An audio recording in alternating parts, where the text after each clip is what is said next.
आज की वीडियो में मैं आपको अपना पहला सबसे जो मेरा मल्टीबैगर स्टॉक था जिसने मुझे 46 टाइम की ग्रोथ दी थी, वो स्टॉक आज की वीडियो में बताने वाला हूँ। उसकी पूरी एक केस स्टडी आपके साथ शेयर करूंगा एंड ये बताने का ट्राई करूंगा कि मैंने उसे क्यों बाय किया था एंड उसमें मैंने गलती करी थी वो भी मैं बताऊंगा, लेकिन स्टिल वो स्टॉक मेरा काफ़ी ज़्यादा मल्टीबैगर रिटर्न उसने मुझे दिया एंड उस स्टॉक को मैंने 4 साल पहले बाय किया था एंड मैंने उसको काफ़ी रिसर्च करी थी एंड ये फर्स्ट टाइम ऐसा था कि जब मेरी रिसर्च बहुत ज़्यादा सही प्रूव हुई थी एंड मुझे काफ़ी ज़्यादा यानी कि खुशी हुई थी कि चलो अच्छा मैंने अच्छी रिसर्च करी एंड उसके बाद तो काफ़ी मैंने मल्टीबैगर स्टॉक मेरे बने हैं, लेकिन जो पहला मल्टीबैगर होता है उसकी बात ही अलग होती है। तो यही स्टॉक था जिसने सबसे पहले मेरा इन्वेस्टिंग में जो कॉन्फिडेंस है जो लाया, क्योंकि एक होता है ना जब आप इन्वेस्टिंग में आते हो और आप जब पहली बार कुछ अच्छा करते हो एंड और आपको उसमें प्रॉफिट भी होता है और आपने अपनी रिसर्च करी और रिसर्च आपको काम कर जाती है, वो रिसर्च आप पैसे बना लेते हो, तब जाके आपको रियल में फील होता है कि हाँ चलो मेरी रिसर्च सही है, मैं सारी चीज़ें सही डायरेक्शन में कर रहा हूँ एंड अच्छी रिसर्च अगर मैंने एक भी इस बार करी तो मैं बाकी और भी बार कर लूँगा।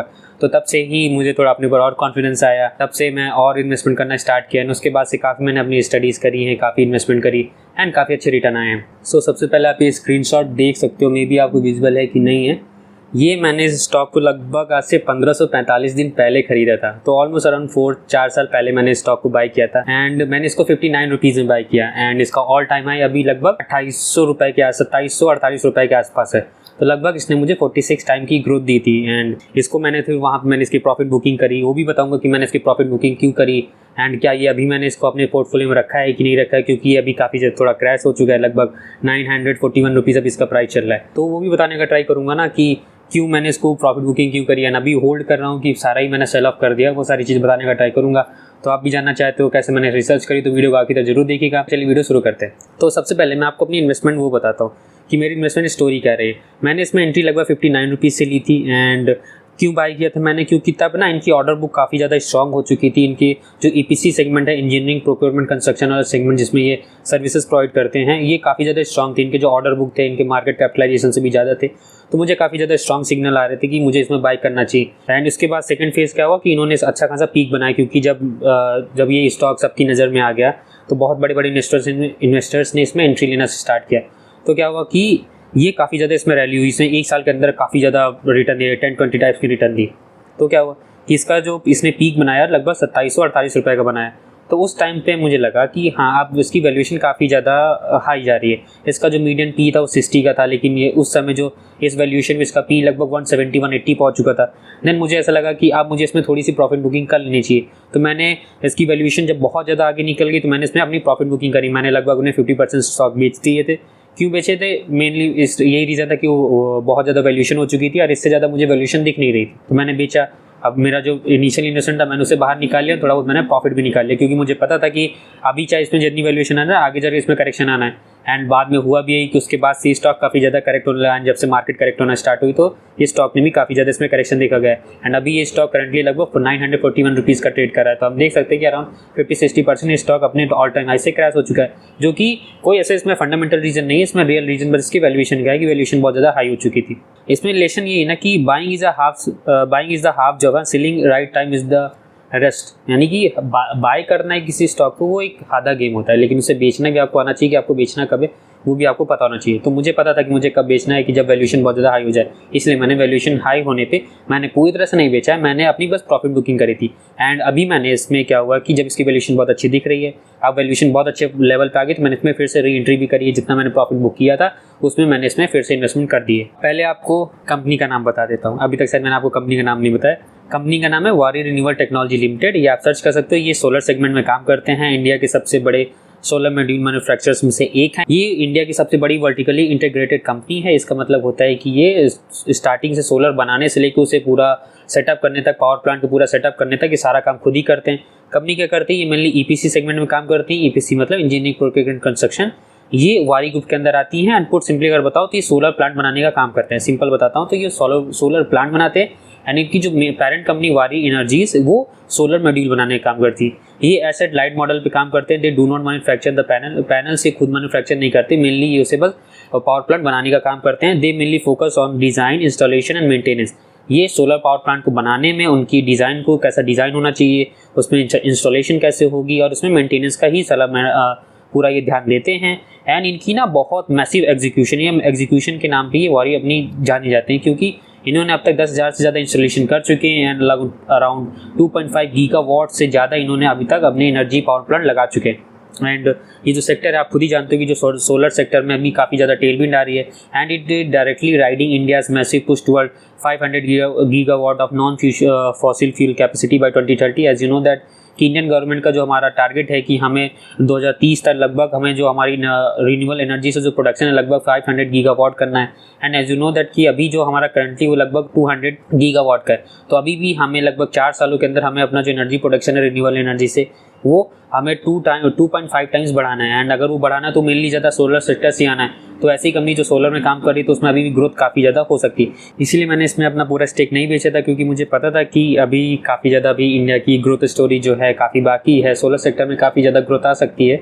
इसलिए मैं अपना जो पूरी तरह से इसमें से निकलना नहीं चाहता था, दैट इज़ वाई मैंने अपनी इन्वेस्टमेंट इसमें बचा के रखी। तो आपको भी चाहूँगा कि अगर आप भी सोलर सेक्टर इन्वेस्टमेंट ले रहे हो ना, तो अच्छी ऐसी कंपनी में अच्छी कंपनी में इन्वेस्टमेंट लेना चाहिए, क्योंकि काफ़ी अच्छी कंपनीज़ हैं, काफ़ी अच्छा काम कर रही है। And why this stock became a multibagger, तो इसका रीज़न आपको बताता हूँ कि क्यों बना। सबसे पहले इसकी ना ऑर्डर बुक बहुत स्ट्रॉन्ग है, इसकी मार्केट कैपिटलाइजेशन से ज़्यादा इसके पास ऑर्डर बुक थे, तो इस वजह से मुझे काफ़ी ज़्यादा इसमें पॉजिटिव सिग्नल आया, इसलिए मैंने इसे इन्वेस्टमेंट ली थी। दूसरा रीज़न है कि नेक्स्ट जेन टेक विंस है। इसमें क्या है कि जितने भी अब आगे चल के सोलर पे ही काम होना है, आप भी जानते हो कि सोलर कुछ भी करके हमें रिन्यूएबल एनर्जी में शिफ्ट होना ही होगा, तो इसी वजह से मुझे लगा कि इसमें इन्वेस्टमेंट बेट ली जा सकती है। एंड अभी ये बैटरी स्टोरेज पे भी काफ़ी ज़्यादा काम कर रहे हैं, तो इस वजह इसमें भी काफ़ी ज़्यादा ग्रोथ आने वाली है। क्यों, जब आप एनर्जी प्रोड्यूस करोगे तो इसे कहीं ना कहीं तो आपको स्टोर करना होगा, एंड स्टोरेज के लिए भी जो कंपनी काम करेगी उसमें आप बेट करोगी। तो मैंने ऐसा देखा कि अपनी एनर्जी स्टोरेज में भी काफ़ी ज़्यादा काम कर रहे हैं। इस सेगमेंट को हम BESS सेगमेंट बोलते हैं, जिसका मतलब होता है बैटरी एनर्जी स्टोरेज सिस्टम, जिसमें ये काफ़ी ज़्यादा काम कर रहे हैं। उसके बाद पेरेंट सिनर्जी, मतलब ये था कि पूरी वर्टिकली इंटीग्रेटेड कंपनीज थी। जैसे it was backed by the वारी एनर्जी, जो कि इंडिया की सबसे बड़ी सोलर मॉड्यूल मैन्युफैक्चरर्स में से एक है, जिससे ये होता है ना कि इनको जो चीज़ें होती हैं काफ़ी सस्ते मार्जिन पर अवेलेबल हो जाती है, तो इनको जो कॉस्ट है वो कम होते हैं और इनके प्रॉफिट मार्जिन बढ़ते हैं।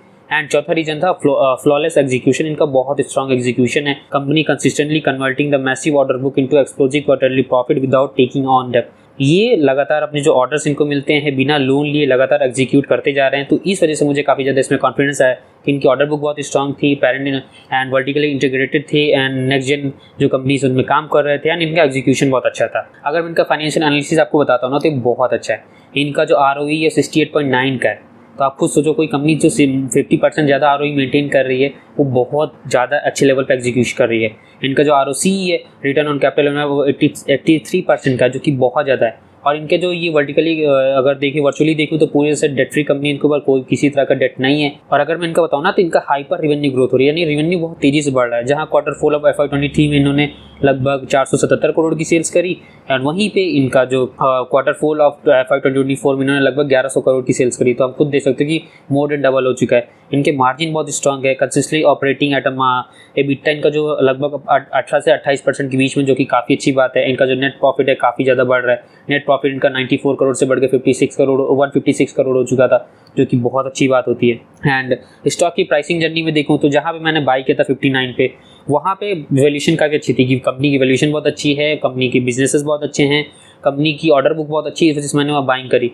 एंड फेज दूसरे में क्या हुआ कि ऑर्डर बुक में बहुत रैली आई, बहुत तेज़ी से ऑर्डर बुक हुआ।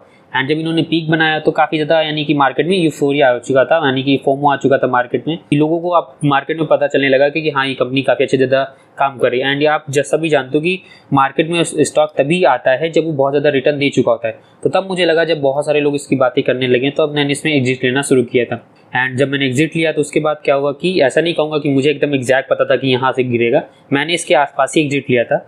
उसके बाद क्या हुआ कि ये स्टॉक क्या है, वैल्यूएशन तो करेक्शन होगी, क्योंकि कभी भी मार्केट बहुत ओवर वैल्यूएशन किसी को नहीं देती, उसके फंडामेंटल्स को आपको मैच करना ही होगा। इसी वजह से जो ओवर हाइप थी वो अभी रिड्यूस हुई, अब स्टॉक अच्छा खासा करेक्ट हुआ, इसी वजह से मैंने इसमें री एंट्री ले ली। एंड मेरी इन्वेस्टमेंट की थीसिस क्या थी, सबसे पहला था कि इसके जो एसेट लाइट मॉडल पे काम करता है और इनका जो हाई ROE था। एंड मतलब मैंने कोई मैंने कोई गेस वर्क यहाँ नहीं किया। मुझे, आप भी जानते हो, मैं भी जानता हूँ कि अब सोलर सेगमेंट काम करने वाला है, सोलर सेगमेंट में काफ़ी ग्रोथ आने वाली है। एंड हमें सबको पता है कि अब हमको इसमें बेट करना ही होगा, तो इसलिए मैंने ज़्यादा सोचा नहीं, और मुझे जो लगा, मुझे जो भी बेस्ट कंपनी लगी, मैंने इसमें इन्वेस्टमेंट ले ली। और ये ना इनका चौथा जो मेरा रीज़न था बाइंग करने का, वो था कि इनके working capital efficiency, they funded explosive growth using customer advance avoiding high interest bank loan. ये अपने खुद के फंड से सारी ग्रोथ कर रहे थे, ठीक है, ये लोन लेने पे भरोसा नहीं कर रहे थे, इसलिए अभी भी ये कंपनी बहुत ही ज़्यादा डेट फ्री है, इसमें बिल्कुल भी डेट नहीं है। ये इनकी capital efficiency, working capital, earning momentum and market position, ये सारे जो इतने रीज़न बने ना, इस वजह से मुझे ऐसा लगा कि मुझे इन्वेस्टमेंट लेनी चाहिए। एंड मैंने इसमें एग्जिट क्यों किया था, तो आपको बताया कि वैल्यूएशन बहुत ज़्यादा हाई हो चुकी थी एंड इस सेगमेंट में थोड़ा सा कंपटीशन भी था, तो मुझे समझ लगा कि अब वैल्यूएशन बहुत हाई हो चुकी है, तो कंपटीशन मैंने उतना ज़्यादा नहीं देखा, लेकिन जो वैल्यूएशन मुझे लगा कि हाँ वैल्यूएशन काफ़ी ज़्यादा हाई हो चुकी है, तो अब उसमें एग्जिट लेना ठीक रहेगा, इसलिए मैंने बेचा। एंड अगर मैं इसे होल्ड करके रखता तो अभी मुझे लॉस ही होता, जहाँ मेरा मुझे 46 टाइम की ग्रोथ मिली, वही मैं अब मुझे शायद 10 अराउंड 20 टाइम्स की ग्रोथ मिलती, तो मैं नहीं चाहता था कि इतना रिड्यूस हो, तो इसीलिए मैंने वहाँ पे प्रॉफिट बुकिंग करी एंड अभी जाके मैंने इसे बाय किया। एंड हमेशा एक बात याद रखिएगा, लॉन्ग टर्म इन्वेस्टिंग का मतलब ये नहीं होता कि एक स्टॉक को ले लो और उसको सिर्फ होल्ड करके बैठे रहो। लॉन्ग टर्म इन्वेस्टिंग का मतलब होता है जब स्टॉक बाय कर रहे हो और जब उसकी वैल्यूएशन ज़्यादा हाई हो जाए तो बेचो, प्रॉफिट बुकिंग करो एंड जब अच्छी वैल्यूएशन आ जाए तो फिर से बाय कर लो। ये मैं ही नहीं, जितने भी दुनिया के सबसे बड़े इन्वेस्टर हो सारे लोग यही करते हैं, क्योंकि आपको प्रॉफिट बुकिंग करनी होगी। ऐसा नहीं है कि आप बस इस स्टॉक को लेकर बैठ जाओ जिंदगी भर उसी को लेकर बैठ रहे हो, ऐसा नहीं होता, ऐसे इन्वेस्टिंग नहीं होती। आपको रियल में अगर पैसे बनाना है तो आपको उसमें रेगुलर बेसिस में प्रॉफिट बुकिंग भी करनी होती है। So what are the lesson that we can learn, जो आप मेरी इन्वेस्टिंग से सीख सकते हैं, जो मैंने खुद सीखे। सबसे पहले है track execution not just will. मैं पूरा अपने एग्जीक्यूशन को देखता हूँ कि मैं क्या कर रहा हूँ, मैंने क्यों किया, मैंने क्यों खरीदा था, क्यों बेचा है। उस समय मे भी मुझे उतनी समझ नहीं रही होगी, लेकिन धीरे धीरे जब मुझे लगा तो मैंने इसमें बुकिंग करी, प्रॉफिट बुकिंग करा। तो कोई भी ऐसा हो सकता है कि किसी का कोई भी स्टॉक ले लो मल्टी बैगर बन जाए, लेकिन रियल मल्टी बैगर का मतलब क्या होता है कि आपने उसको अच्छी स्टडी की थी, तो आपका मल्टी बैगर रिटर्न उसने आपको दिया एंड फिर आपने उससे प्रॉफिट बुकिंग करी। क्योंकि अगर बहुत अच्छा स्टॉक उसने बहुत अच्छे रिटर्न दिया और उसमें आप पूरी तरह से बेच के निकल गए ना, तो ये भी अच्छी बात नहीं होती। आपको कभी भी किसी अच्छे स्टॉक जो कि ग्रोइंग सेक्टर है, जो सनराइजिंग सेक्टर है, और ये सनराइजिंग सेक्टर में आता है, इसलिए मैंने इसमें पूरी तरह से एग्जिट नहीं लिया, क्योंकि ऐसे सेक्टर से निकल जाना तो बहुत बुरा ही होगा, क्योंकि मैं अपनी इन्वेस्टमेंट का रिटर्न खो दूंगा, इसलिए मैंने इसमें पूरी तरह से एग्जिट नहीं लिया था। तो इसीलिए है ना, अपने विंस को ना देख के अपनी एग्जीक्यूशन देखो कि क्यों सारी चीज़ें कर रहे हो एंड अंडरस्टैंड द साइकिल। हमेशा ये याद रखिए कि कोई भी जो भी कंपनी, उसका एक साइकिल होता है। सबसे पहले बहुत हाई वैल्यूएशन में जाएगी, फिर एकदम लो वैल्यूएशन में आती है, ये साइकिल चलता रहता है। बहुत कभी कंपनी बहुत हाई जाएगी, फिर लो जाएगी, फिर हाई जाएगी, फिर लो जाएगी।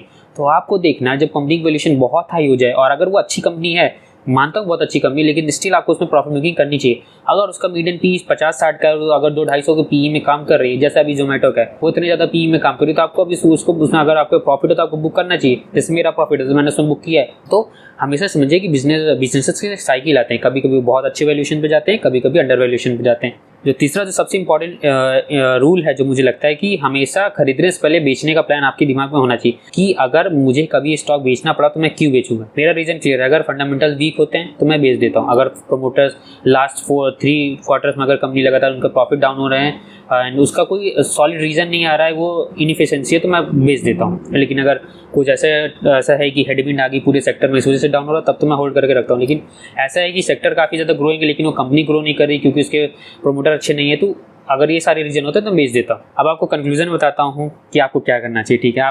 मैंने सारी चीज़ आपको बता दी कि मैंने कहाँ बाय किया, कहाँ बेचा। इसका मतलब ये नहीं कि मैंने अगर ये स्टॉक बाय कर लिया तो मैं कोई बहुत अच्छा इन्वेस्टर हूँ, बट मैं इतना कह सकता हूँ कि हाँ, मैंने स्टडी करी।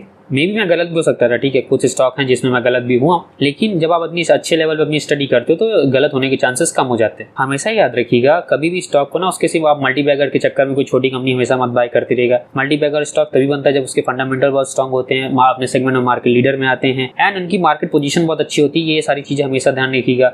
हमेशा फंडामेंटल्स पे कभी कॉम्प्रोमाइज़ मत करिएगा, ठीक। कभी स्पेकुलेशन मत करिएगा कि हाँ ये कोई सोलर सेगमेंट में काम करती है, अभी नहीं तो फ्यूचर में अच्छा रिटर्न देगी, ऐसा नहीं कर। हमेशा देखिएगा अगर उसके फ्यूचर को प्रॉस्पेक्ट स्ट्रॉन्ग है तो उसके फंडामेंटल भी अच्छे होने चाहिए। ये नहीं कि आप बस फ्यूचर को देख के अभी बेट कर दो, क्योंकि रियल में तो बिजनेस अभी चलना है ना। तो ध्यान रखिएगा कि कभी ऐसा नहीं किया जाता है। आज की वीडियो यही था। अगर आपको वीडियो थोड़ी अच्छी लगी हो, इन्फॉर्मेटिव लगी, तो वीडियो को लाइक करिएगा, चैनल को सब्सक्राइब करिएगा एंड अगर कोई भी इन्वेस्टिंग से रिलेटेड डाउट है तो मुझसे कमेंट में आप पूछ सकते हो। तब तक के लिए this side Ankit Singh signing off, bye bye.